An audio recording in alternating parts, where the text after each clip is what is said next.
It's Jurassic Park for the Super NES. Made by Ocean. This was made in 1993.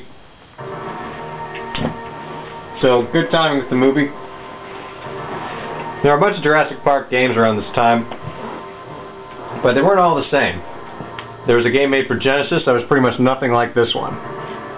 It was more of a platform game. This was something a little different.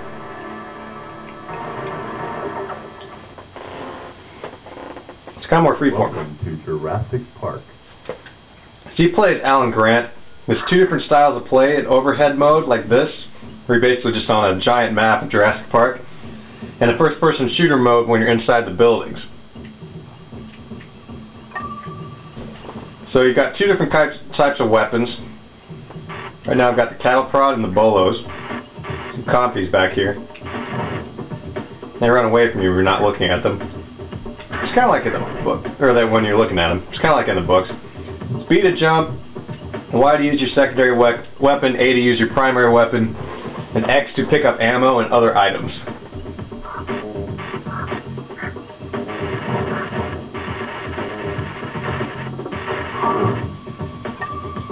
That egg right there is one of the missions you have to do to get off the island. You have to pick up all, I think, 18 eggs.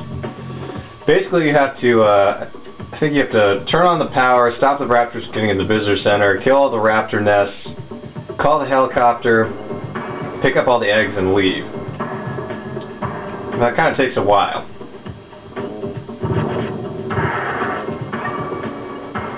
Just picked up some missiles, which are actually in the book. Those are raptors I'm fighting, obviously.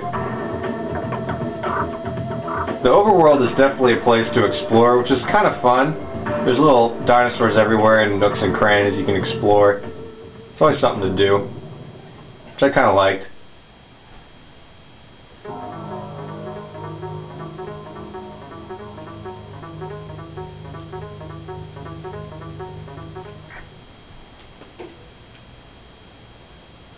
This is what the first-person shooter mode's like. There's a dinosaur over there. Raptor. There's raptors and Dilophosaurus inside. They don't actually do anything until you come close enough range. Still not going to do anything. Still. Bam! But anyway, specific computer terminals inside the buildings. You can do different things with them. You have to go to a certain place to turn the power back on. Inside the buildings you can also find key cards from different employees that get you into other locations.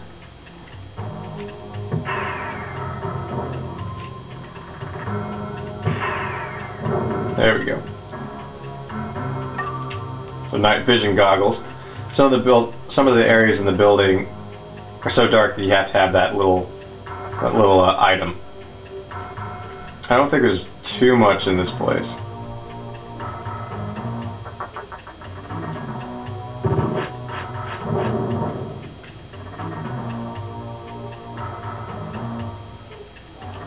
Here's an example of the computer terminal.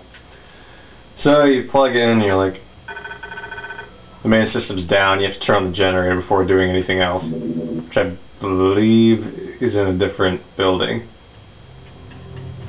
Pretty sure. Oh, or maybe it's right here. A lot of sources, isn't it?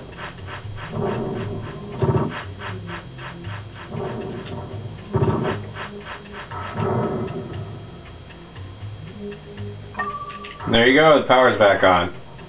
Try the computer again.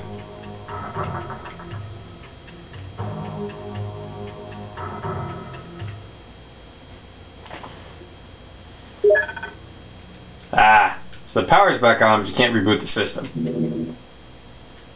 Not from this place. So that's mission 1 down, right? There's other places to go. There's also a ship where some of the dinosaurs are stowed aboard and you gotta get rid of them so they don't, you know, get back to the mainland.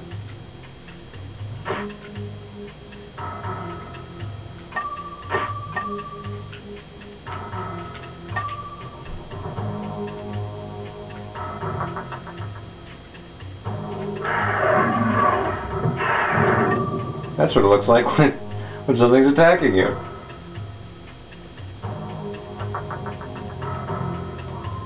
That appears to be it for this building.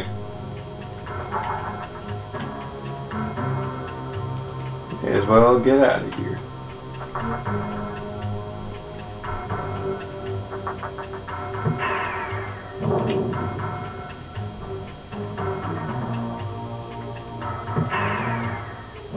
Looks like there's sub-levels. Most buildings have some sort of sub-level. But anyway, when I played this game later on, when I was a little bit, when I was older and smarter and able to figure stuff out better, it wasn't nearly as fun. It's just kind of tedious. Once you destroy a dinosaur in a building, they're gone for... that's it. So, after a while, when you've done everything, you're just trying to like find some sort of dinosaur to show that you're going the right way. This is the helipad. This is where you have to go once you call the helicopter on the mainland. Run. It's basically save points.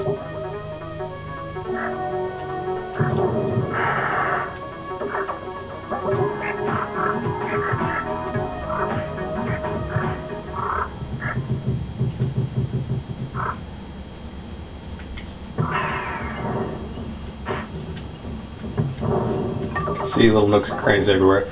One of the missions is you have to get all those eggs, which is kind of tedious. I got through everything when I replayed it except for the eggs. That was annoying.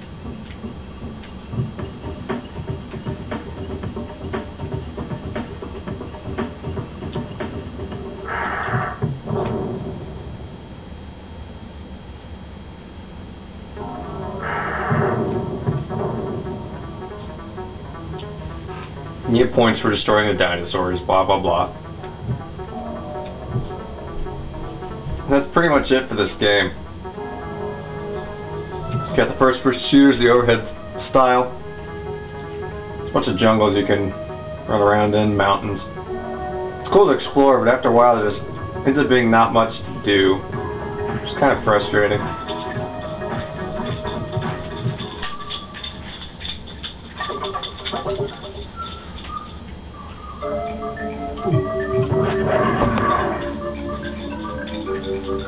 T-Rex is in the game. But he's not in this area.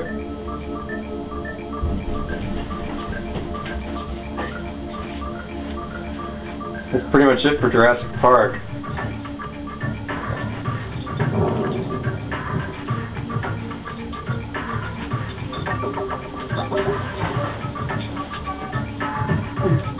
Oh, I get hit by a boulder. Go down. So yeah, this is one of those games that, like a lot of movie tie-ins, it's kind of cool when you're a kid and you're a sucker and you buy into it. And you play it as an adult or an older person and you're like, oh, this kind of sucked. Why would they make this? It's an interesting one. Maybe if they'd put a little more time and thought into it, it would have been good, but I don't know. It kind of ends up being disappointing later on. So you can see the dinosaurs don't move location. So after a while, you just kind of know what to do.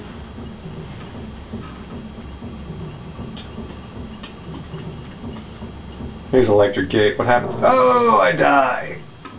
I have to admit, the ways you can die in this game are kind of funny to me. For example, can Grant swim? Oh no, he can't! Only the hat survived.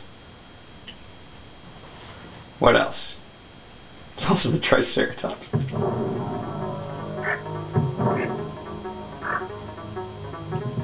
Oh no! You get eaten by a T-Rex, all sorts of things. That's pretty much Jurassic Park.